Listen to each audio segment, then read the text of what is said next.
Jay again. So, meron tayong examples on how to multiply with decimal. So, sa pag-multiply ng decimals, i-treat lang natin yan siya as walang decimal. I-treat, ang pag-multiply mo is, isipin mo na parang wala siyang decimal. So, diretso ka na lang sa multiplication kung paano i-multiply yung mga whole number, yung walang mga decimal. So, 5 times 5, we have 25, carry 2. 5 times 1 is 5, plus 2 is 7. Tapos, 5 times 3 is 15. Tapos, dito naman, 2 times 5 is 10. Hanggang 0, carry 1. 2 times 1 is 2. Plus 1 is 3. Tapos, 2 times 3 is 6.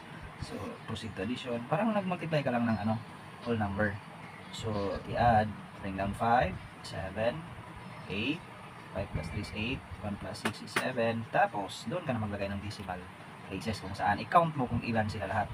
So, 1, 2, 3. So, ang decimal place is nasa 3. So, i-count mo siya. 1, 2, 3. So, dito ka maglagay ng decimal. So, ang answer mo ngayon is 7.875. Nakuha niyo ba? Nakuha? And thanks for watching.